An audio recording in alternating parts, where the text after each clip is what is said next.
So, hello everybody. My name is Kent Pai, and today I'm going to be talking to you about metaphors of presence. So, presence is the feeling that you feel like that you're being transported into another world, and that you actually believe that you're there. And so, over the last number of years, 4 years now, I've done well over like 2,000 virtual reality experiences, trying to get the essence of what is this ineffable aspect of presence when it comes to virtual reality. So I've been doing the Voices of VR podcast. So I've been traveling around the world, probably to about 50 different VR conferences over the last 4 years, and I've interviewed about 900 different people in the virtual reality space. So my take on presence is that I've been using the elements. So using a fire element for active presence, and the air element for mental and social presence, the earth element for embodied presence, and the water element for emotional presence. So in any virtual reality experience, you have some combination of feeling like that you're participating in the experience in some way, having your mind stimulated either through the abstractions of the space that you're trying to interpret into language, or that you're actually communicating with other people.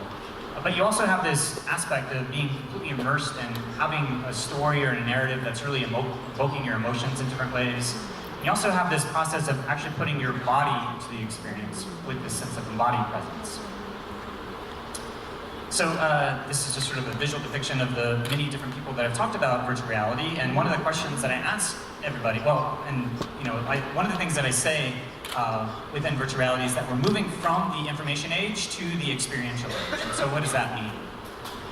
So with the printing press that came out in 1454, it started to be able to publish books and to democratize the access to information and knowledge in a new way.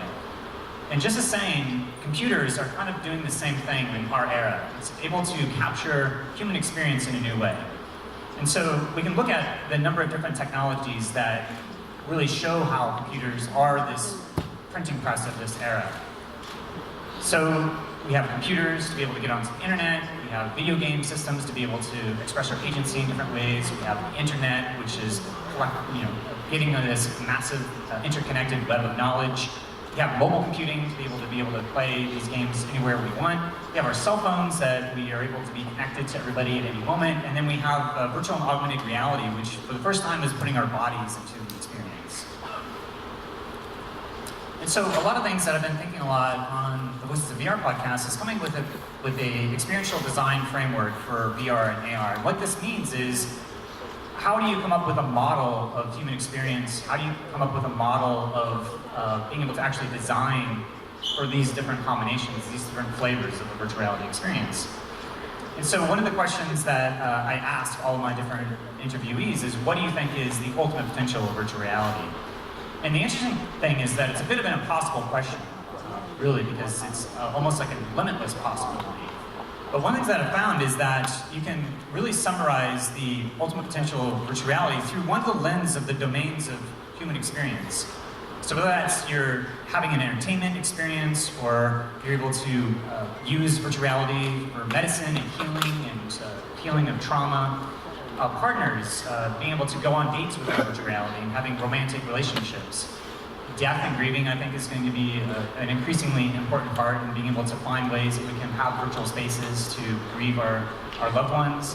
Higher education, travel, spirituality, these are all things that are about going outward and discovering new big ideas. Having virtual reality within our career, so architecture, engineering, design, connecting with their friends and their community. There's all sorts of different people who are mobilized in different ways, whether they're in nursing homes and are isolated and disconnected. We're going to be able to go into virtual reality and to have virtual avatars to be able to express our identity in completely new ways, and to be able to really be fully embodied within these different characters. It's going to be like putting on clothes, but instead of putting on clothes, we're going to be putting on new identities and new bodies. Virtual goods and resources, there's going to be a whole realm of ways in which we're going to have commerce that's being driven by virtual reality technologies, early education, communication, and then finding new ways to connect to our home and family. So these are all different contexts of the experience. All these different domains are the context of the experience. So when I ask people, well, what do you want to experience in virtual reality? Well, I get a couple of different types of answers. One type of answer is the quality of the experience. So whether or not they want to express their agency and to be able to have some sort of active expression of their will or explore into an experience. Or maybe it's that they want to have their mind stimulated or to be able to connect to other people. Or maybe they want to have a story or a narrative or music to be able to really immerse themselves in the emotional experience. Or maybe it's something that they want to actually have that sensory experience of their body and actually feeling like they're there. And they're having all of their senses being hacked within the virtual reality technologies. So this is the quality of an experience. So with these fire, air, water, and earth, you see the fire and the air are hot, and the earth and the water are cold. In the Chinese philosophy, you have the yang, which is the outward expression of energy. That is the fire and the air. And the yin is much more receptive. It's the shady side, or the moon. And that's the earth and the water. So you have these combinations of the yang and the yin, the fire, air, earth, and water, of you either expressing your agency outward and making choices and taking action, or you're really receiving aspects of what's coming in from the environment. It's more about you being centered in your own experience, your virtual reality experience. So we have these metaphors of fire and air and water and earth, with the hot being the fire and air, and the more cold and receptive being earth and water. So you can look at the different communication technologies to see what the temperamental balance for each of these different are. And so you have video games, which is all about you expressing your will and experience. You have the internet as well as cell phone technologies, which is all about you communicating with other people, but it's also you connecting to information in the internet. And films are really about an emotional experience where there's a whole drama and a narrative that is really about cultivating an emotional experience for you. And so they use ambiance and music and all the affordances of storytelling. And then virtual reality technology is really putting your body into the experience in a new way, which is making you feel like all of your senses are getting all the information that you need to be able to trick your body into being into another place. And it's a lot more about your sense of embodied presence. So Aristotle, from the history of Western thought, came up with the different ways of organizing these glyphs and these elements. And you can see that the earth is the most dense, it's at the bottom, and then the water is on top of that, and then fire, and then air is at the top. And you can look at the glyphs here to sort of see how the upward pointing triangle is about that yang outward expression of energy, and the triangle pointing down is much more of the yin receptive of the energy. So you can look at the cone of the experience, which has this, at the very top of the cone is all about the text and the abstractions of words and symbols. And then as you go down, you start to have more and more fidelity of experience, where you start to have like an ability to do like a guided tour of a field trip, where you're able to make some choices and decide where you're going to go. And then once you have the dramatized experience, then it's like going to a museum and having a docent show you around and tell you the story of the art. And then at the very bottom is having all of your sensory experiences being activated, and that's the earth element. So you have the thinking of the air element, the fire of the agency, the water of the feeling, and then the earth of the senses.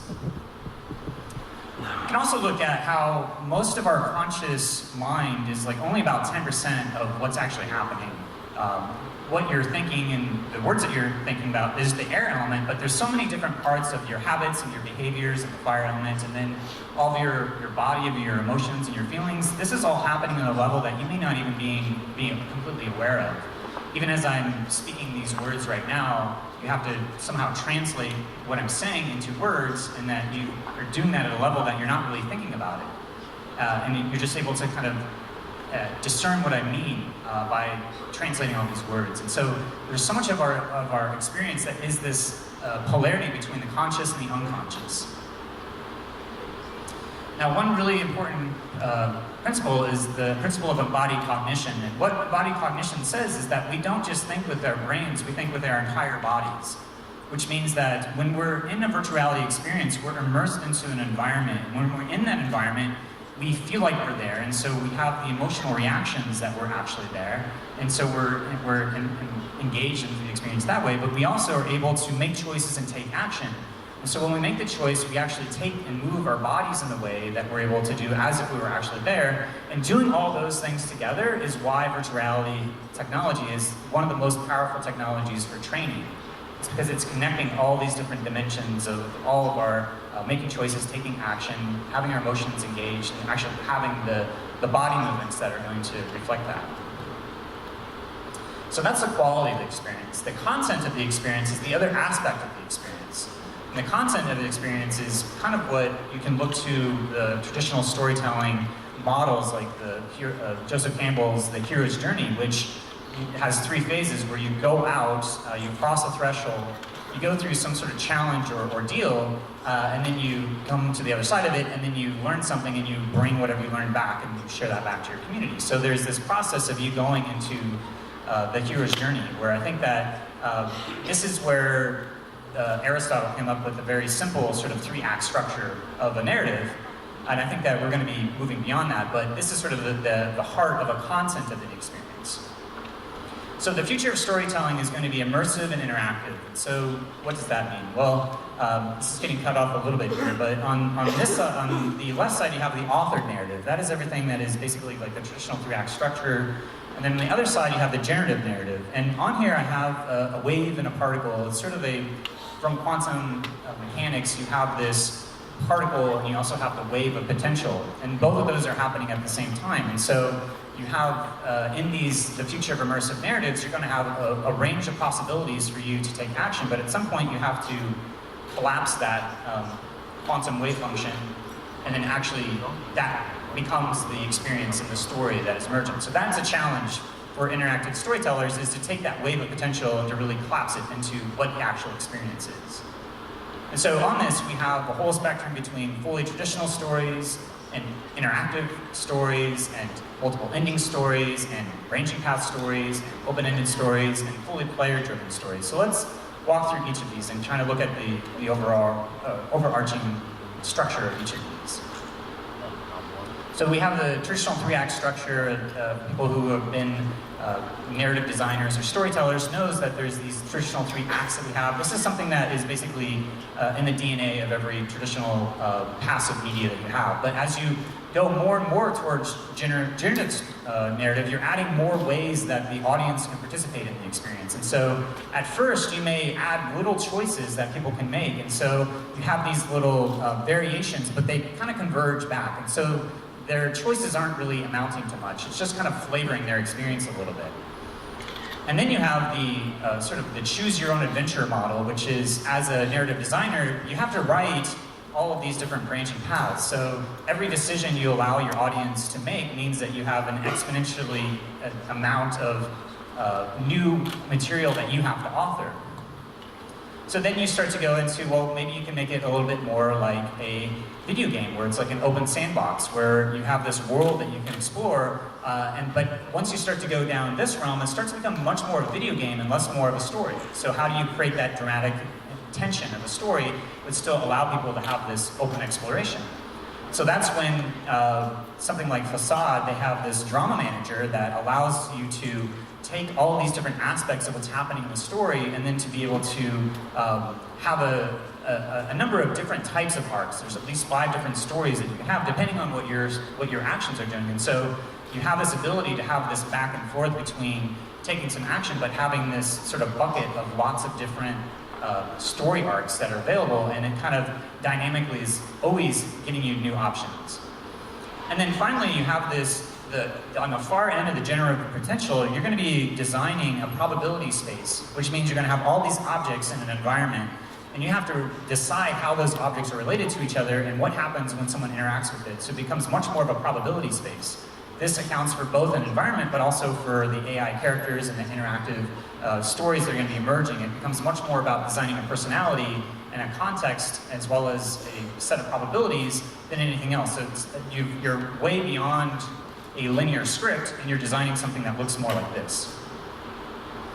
So I've been using a lot of Chinese philosophy to talk about the yin and the yang. The yin is the authored story that you're receiving, but the yang is much more of how you're actually interacting. And I think you have this balance between listening and participating. In a good conversation, you're able to really listen to someone, or you're able to also participate. And I think that's what virtual reality is trying to get to. It's like, how can you actually design a system that can allow the technology to be able to listen to the participants and have this balance. where the hero's journey is very yang. It's so much more about you going out and making choices and taking action, but I think that we don't know what the yin archetypal journey looks like. We don't know what a story structure that is yin is going to actually look like. It may be much more about you being centered in your body. It may be about you seeing how the individual things are connecting you to the overarching whole.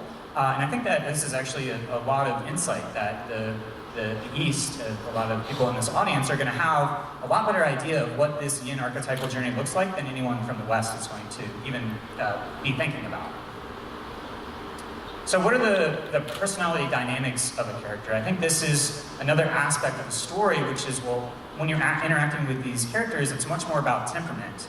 And so temperament, is also looking from the Galen temperaments. There's different sort of temperamental balances of, like, maybe somebody is choleric, so they're very much about wanting to interact in a lot of different ways. And maybe you are a melancholic, so you're much more about your own sensory experience. And so what does it mean to have a melancholic and a choleric person interact with each other when one wants to sort of express their agency and the other one is just want to be embodied in their experience? And so I think thinking about temperamental theory and personalities is going to be a big part of the future of interactive and immersive narrative design, because you have to figure out how all these things sort of interact with each other. And I think there's other models that are out there that come from different esoteric traditions that also have ways of trying to describe these different types of personality, whether it's from astrology or from the I Ching or from the Tarot. There's going to be different dimensions of these different personality dynamics that I think as experiential designers, you're going to have an opportunity to use this theory, but at the end of the day, you have to actually turn that into a script, into a story and a plot, or some sort of things that people are saying, but it's going to be informed by these types of temperamental theories. So another thing that we're going to have to figure out is, how do these characters change over time?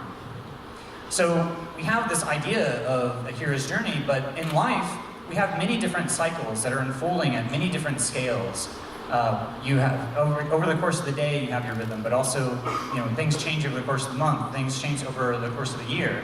So just thinking about how, as a metaphor, if you want to just, and also if you think about like these Game of Thrones or other big epic stories, they do that by having many different characters that are going through different stories at different scales. And so, just the same though, as you go into a virtual reality experience, you're going to have to want to be engaged into many different dimensions of a story, but if you want to keep coming back to it day after day, there has to be things that unfold over time, over different time periods. And so, one way to think about a spatial metaphor of that is through like the synodic cycles of the planets. This gives you an idea how Venus and the Earth are related to each other over time, and so you get this sense of how things are changing. And you can look at all of the spatial metaphors for all of the cycles for all the planets, and you get this sense that there's these different scales of how things are unfolding. And I think as we are starting to design and build these virtual reality experiences, you as creators have to figure out, well, what is unfolding at these different scales. I think this is a visual that you can look to get a little bit of inspiration for that. So just to kind of recount this experiential design framework for virtual reality and augmented reality, again, this is a bit of tools that you can start to create experiences, but this is a feedback loop. It's kind of a model of consciousness. It's also a model of the human experience. And so we're actually going to potentially be able to get lots of insights of what it means to be human as experiential designers and virtual reality storytellers are able to use these types of experiential design frameworks to create experiences and to see how people interact with it. So again, we have the context of the experience. You have to decide in your context of your experience, what are you going to be focusing on? Is your story going to be about your relationship? Is it going to be about home? Is it going to be an expression of identity? Is it going to be something about career? And there's different polarities here. You can see how home and family is opposite than career, and so there's different tensions that are playing out. Your personal identity versus your partner. It's like yourself and someone else. There's also these different polarity points. And so any story is going to span lots of different dimensions of any character. Any character has to have some type of experience and related to all these different domains of human experience. And we have the quality of the experience. And so this is kind of like the flavor. What's it feel like? Does it feel like you're able to really participate and express your agency? Does it feel like your mind is really stimulated, or that you're able to connect with other people? Does it feel like that you're having all of your emotions engaged, whether it's through the narrative that's really engaging, or the music, or the ambiance? It's really about like getting this sense of some type of emotion that you're trying to go for. And then the embodied presence is a lot of the Eastern spiritual practices are all about trying to center you into different aspects of what's it feel like to be present in your body, and what's it mean to be embodied in these different avatars, and to have you have this sense of that you're in this virtual body and that you actually feel like you're that body. So all these things are the different qualities of the experience. And then there's the content of the experience of what's the overarching story that's unfolding, and then what are the different personality dynamics that are in the context of how the different things are related to each other, and then how you have all the different overlapping cycles, cycles upon cycles, and yeah, I think that's sort of some design inspiration for you to start to take that and start to actually build some experiences. And I think that, I've been really personally interested in the Chinese philosophy, the yang and the yin, and so if there's anybody that's out here, I'd love to talk to you about that, especially if you've looked at that, because I do think that the yin receptive aspect is a huge part of what we already have with media, but adding that with the video game elements of the yang, I think a lot of the experiences, people tend to be biased towards the yang, like turning things into a video game, but how can you actually make it feel like that you're really becoming present and seeing how everything is interconnected to each other. And so I'll be around here. Please come up to me. I'd love to talk to you. And yeah, if you have any questions, I'll be around as well. So I just want to thank you for listening. So thank you.